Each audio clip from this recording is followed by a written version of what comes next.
Alyssa, the hopeless romantic redhead. And I'm Danielle, the whodunit detective. And welcome to Main Character Syndrome. If you feel like you are the main character in your life, you are in the right place. All right, guys, we are in the middle of our deep dive with Sarah J. Maas's Throne of Glass series, and we just finished up Empire Storms. So to give us a little bit of a mental break, because there was so much going on, we're going to talk a little bit about AI today. But before we get into that, we're going to get into our main character moment. Yeah, I mentioned it a little bit in our last episode, but I just got back from vacation. I went to Paris and Switzerland. I hate you so much. And it was awesome. Such a good time. Paris was so fun, and they have a really bad stereotype of being mean to like Americans, and we didn't experience that once. So if that's been holding you back from going to Paris, on top of maybe aside from the fact that it costs a lot of money, then don't let that hold you back, because everyone was so nice to us. I didn't know that. I've only heard like pickpockets. Yeah, I experienced that more in Italy. Fortunately, we didn't get pickpocketed, but I saw it more. It just seemed to be more likely in Italy. But I'm sure it happens. I know it happens in Paris too. But we didn't have any problem with it. But yeah, so that was super fun. Cool city. And Versailles, the Palace of Versailles was like mind-blowing. It was just so beautiful. The gardens were amazing. So if you go to Paris, definitely go to Versailles. And then we went to the Oberland region of Switzerland, which is like smack dab in the center of the country. And we stayed in a little town called Wengen, spelled Wengen. And we went through the mountains there and hiking. We went paragliding off a mountain. Oh, jealous. Which was so fun. And like, I don't really like heights, and my husband would not consider himself a risk taker. But he was like, I felt safe the entire time. Like, that was so cool. I was like, yeah, scary driving up the mountain and seeing how high we were. But then once we like took off and were flying over the cities, it was like so amazing. So that's my main character moment. I jumped off the mountain. Your whole life is a main character moment. Oh, stop. That whole trip was a main character moment. My goodness. Gosh. Yeah, if you go to my Instagram, I have it highlighted, like a bunch of the pictures. I was like, I feel like an annoying person, like just sharing a million pictures on my Instagram story, but I was like, I mean, it's mostly for me to remember this, but I had so many people that were like, I was living through you. This was so awesome. That's kind of what social media is too. I mean, some people can't do or book a trip, and they want to see what it's like, and you did that. And it's beautiful. All your pictures are beautiful. It's amazing. So what's your main character moment? My main character moment is I went to 3 amusement parks in the span of a week. Yeah. Originally, my friends and I had planned to go to Six Flags in St. Louis, which we did, and we had a blast, and I went on all the roller coasters I possibly could. And then that Wednesday after, because we went on a Saturday, and then that Wednesday, the next week, Six Flags was having Fright Fest, and they were having media night, and my friend still works in TV, and she's like, I got 4 tickets, let's go. So we did, and so I went back to Six Flags. So in the span of a week, I went to Six Flags twice. And it was a lot of fun. If you haven't been to Fright Fest, it is awesome. They have like scaries come off a train. They have like scare zones and haunted houses. It's spooky season. So if you love anything haunted or ghosts and pumpkins, you'll love it. And then I came to visit Danielle, and she's like, let's go to Silver Dollar City.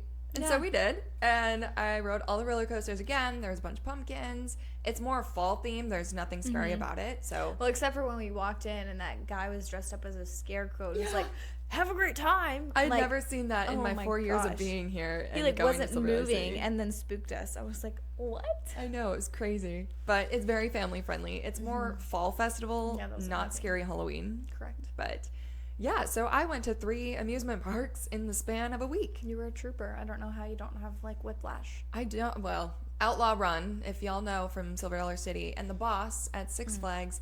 Let's just say I need a chiropractor appointment, because I woke up even this morning, my neck was stiff. I don't do wooden roller coasters. Oh, it's rickety. It's rickety as all get out, but Can't do it. So fun. Had the best time. So I feel alive. Yeah. You know, we're almost 30, and it's like, I can still ride all the roller coasters I want. Yeah. Okay, so let's get into our reading report card. I'll start out. Okay. I just finished Tower of Dawn, which is our next deep dive book that we're going to get into from the series. Really good. If you're thinking about skipping it, like I did the first time I read the series, don't. I'm a hypocrite, but I'm telling you why. So don't skip it. It's got a lot of good information. What I'm reading now is The Floating World by Axio. That's good so far. I'm only a couple chapters in, so I don't really know what it's about yet. I know it's like a fantasy. It's got like demons and magic. But yeah. And then the next book I want to read is The Inheritance, but I can't remember who it's by. The Inheritance Games? Or No. Just The Inheritance? It's just The Inheritance. It's one of the newer books. And her last name is hard to pronounce. It's Trisha Seklecha. Okay. Yeah. Mystery, thriller, kind of getting a break from that fantasy world, that fantasy vibe. So, love to mix it up a little bit. Yeah, that's neat. What about you? So I just finished The 7-Year Slip. Ooh, And that sounds good. It's by Ashley Poston, and it's not my normal book I would read, but it was like a palate cleanser from the book club that I'm in. And so it has a little bit of romance, just a little trigger warning. There's a few talks about suicide in there, but you know, I have personally been impacted by suicide in my family, and when I was reading the book, you can tell that this author has too. I didn't even need to get to the author's note at the end before I was like, oh, she knows what's going on. Oh, yeah. She gets this. And she like went through all of the same emotions that I did. So it was like really awesome to read that and see that. And then in the author's note at the end, she does say that it's crazy. And I'm not spoiling the book by any means. It does say that she had written the first draft of the book and with no experience with suicide, and while she was like editing the second draft, someone in her family killed themselves. Oh no. And that's rough. she was like going through it, and so it took a while for the book to get published, and then like while she was, I think, still on the second or maybe third draft, she was like, I want to rewrite this. And she ended up like rewriting a large part of the book. And was able to put her experience and like feelings and grief with suicide into the book. So it was really, really awesome to read. But it's not a sad book by any means at all, like at all. And it's a like young adult romance. Maybe, I don't know what you would call that. There's no sex scenes in it, but it's like alluded to. Anyways, it was really good, and I felt like happy. Sounds weird to say happy by the end of the book. Anyways, that's what I just finished, and I would definitely recommend it. I am currently reading Wayward, and that is by, let's pull it up here. That's by Amelia Hart, and that's our next book club book. Nice. That to get us into like the spooky season spirit. And yeah, that's what I'm doing now. What are you reading next? Well, Tower of Dawn. Yeah, Tower of Dawn? Yeah. It's good. Yeah. But there's a lot going on in the reading world, and a lot of, I wouldn't even say controversy, because I don't think that this is necessarily controversy. Like, there's a right and there's a wrong. Yeah, and I don't think anybody wants it besides the company that has it. So we're going to talk about AI and publishing today. Yes. Because I've seen a lot of posts from authors just condemning it completely. AI and publishing, AI writing books, AI authors. It's kind of crazy. So here's kind of what's happening.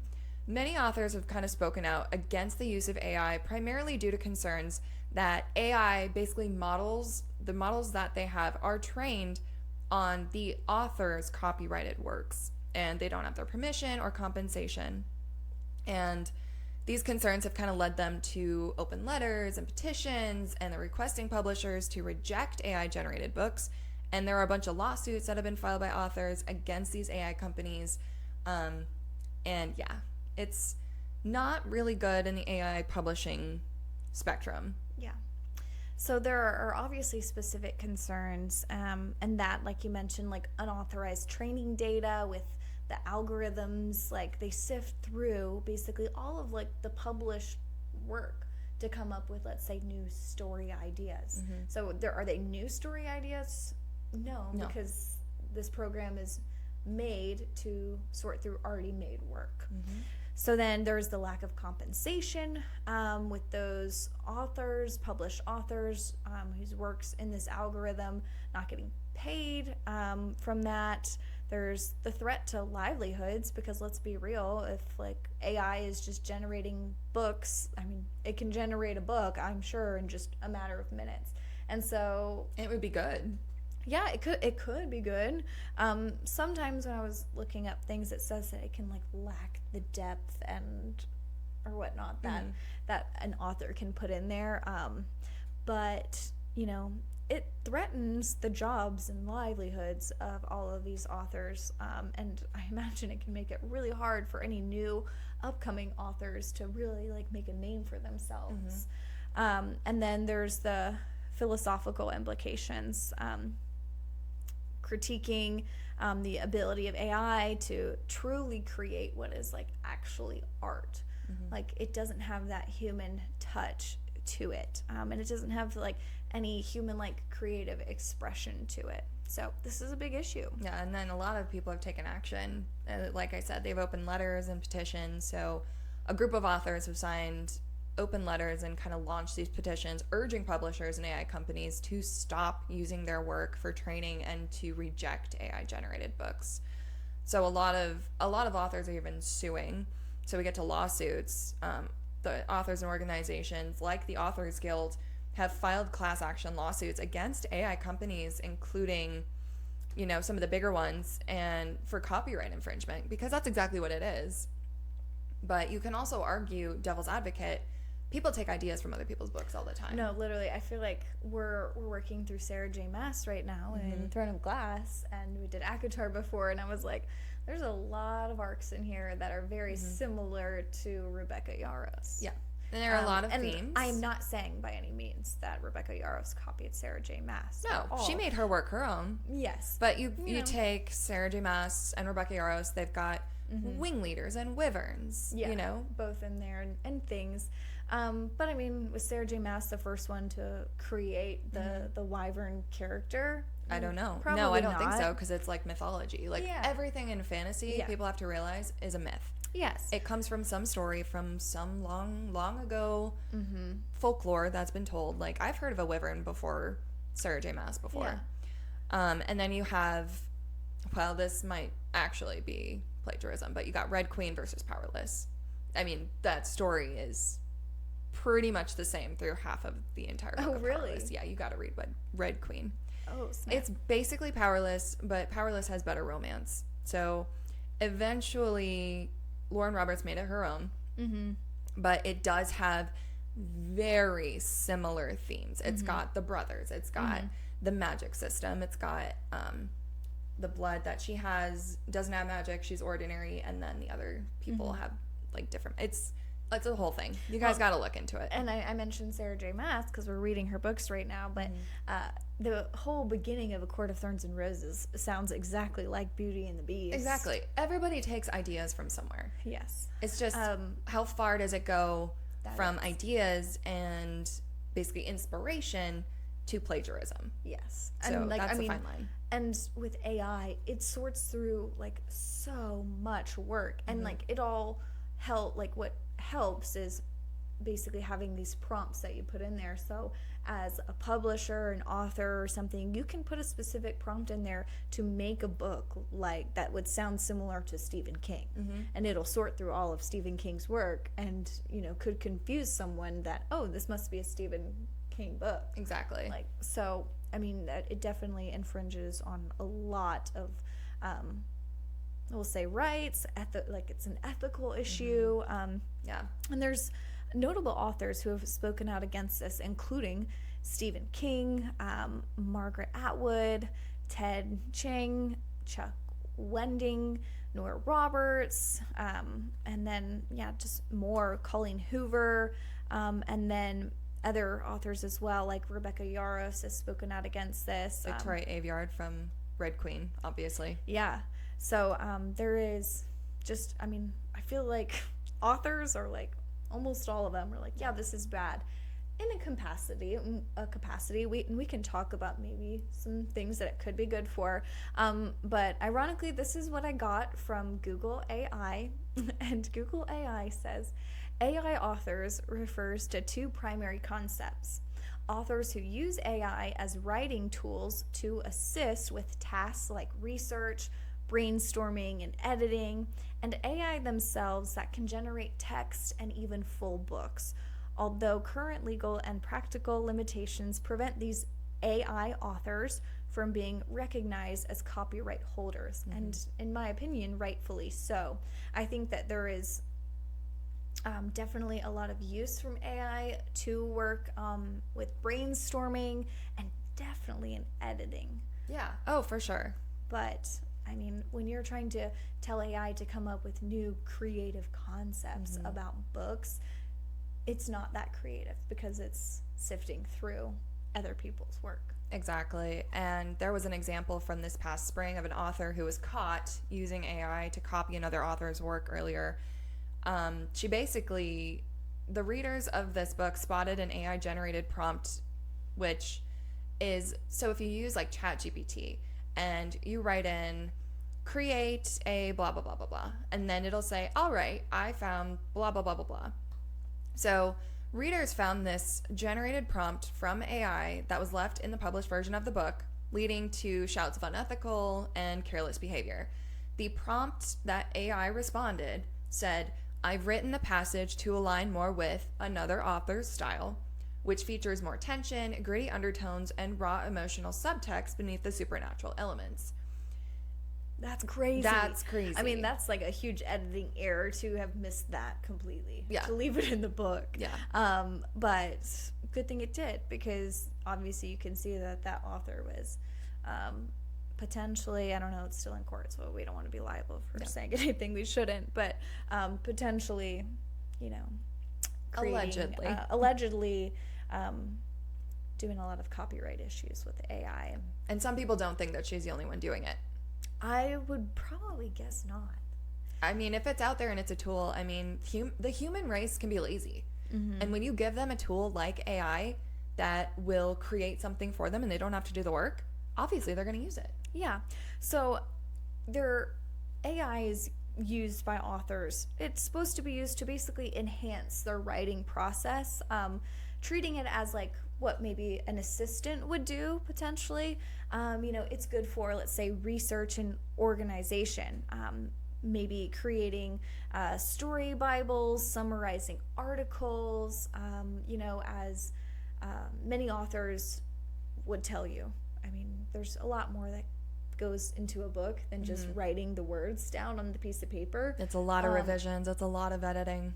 Yeah, and it's a lot of like learning about what you're writing about. So, and what I talked about earlier about the 7-year slip, that author, Ashley, wouldn't just sit down and start writing about suicide without like doing maybe some research on it beforehand. And so AI could be a great tool for that, you know, talk about like, oh, AI, can you please give me some works written up by people who are grieving from suicide and talking about their experience with suicide. I think that's okay as long as she's not putting those words that AI created down on paper, but she's reading it and learning what it is like to be someone who is grieving and dealing with suicide in their life. So it can summarize articles and that stuff. This says right here also like the potential for brainstorming and idea generation. Could be like different tropes, right? You could just write like romance tropes. Like so many people use romance tropes. It's not original. Yeah. Drafting and editing. So I'd say specifically really editing here. It can help sort through and find grammatical errors. And I think it's even okay to use it to correct those errors.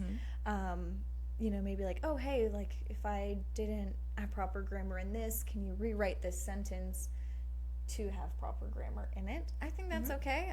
That's basically what an editor does. So I guess there might be some issues with editors' jobs on the line. Well, yeah, and I've also caught plenty of errors in published books. Like in the book, I would ask my mom, like, Mom, is that right? She'd be like, no. Yeah. So, editing, good use for that. Content optimization. So providing keywords and suggestions to improve like your discoverability online. That's a good marketing tool for 100%. sure. And I'm going to talk about my experience with AI in my job now. I am a public relations specialist. I manage like community relations and I write press releases. So I don't go to ChatGPT and say, write me this press release about this topic. I go to AI once I've written the press release and I copy that and I paste it in ChatGPT and I'm like, hey, polish this. Tell me if there's any grammatical errors, if you think this could be written in a different way. And it will give me back my press release. It's basically all my words. And it might shift a sentence or two. Yeah. Or like reorganize. And it just makes it better. Yeah. So it's editing, it's giving suggestions, it's not writing it for you. Yeah. And you can make it write it for you, and that's where the copyright infringement issue comes into play. And my brother-in-law, actually, he's a lawyer, and he, over Easter earlier this year, he asked AI to write him a book about a lawyer Easter bunny. And it wrote up this really great, cute little like kids book about a lawyer Easter bunny. And he was like, it was so funny, it was so great. But obviously he's not turning around and publishing that, you know? If you want to tell a weird bedtime story to your kid at night, you know, and you can't let's say you don't have money for a new book or something, you know, maybe that's an idea. But it was a silly book. And then he didn't save it, and then he asked AI to write it again for him, and it was completely different. Of course it will be. Yeah. So the Authors Guild, specifically, I went to their website, and so I'm kind of talking about the rules that they have strictly laid out on their website, and so I will quote what they have said. For starters, please be aware that for now, all major large language models generative AI for text are based on hundreds of thousands or more books and countless articles stolen from pirate websites. And they call it the largest mass copyright infringement of authors' works ever. So that's significant, and that's something that we kind of need to get behind.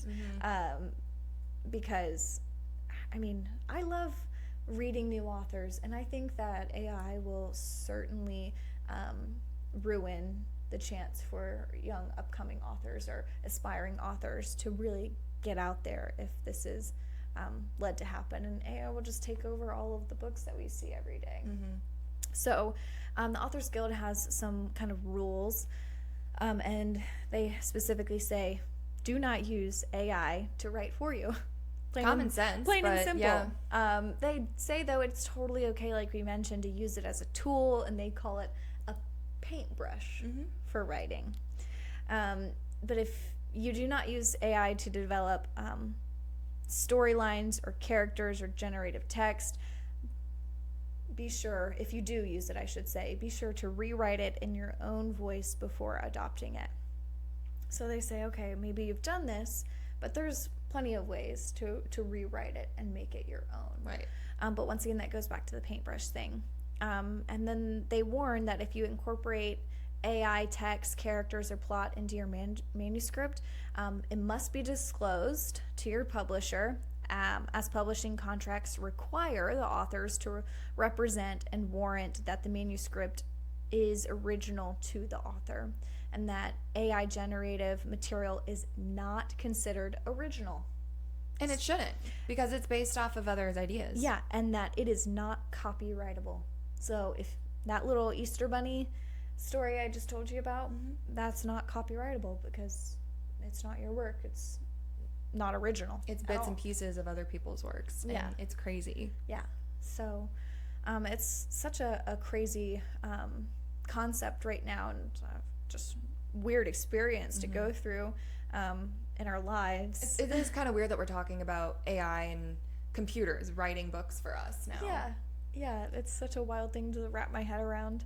But obviously a huge issue, and something that we have to watch out for. And I think it also puts a little bit more responsibility on us readers, that if for some reason AI generated content is pushed out and published and we have the access to those books, it shouldn't be something that, in my opinion, that we support.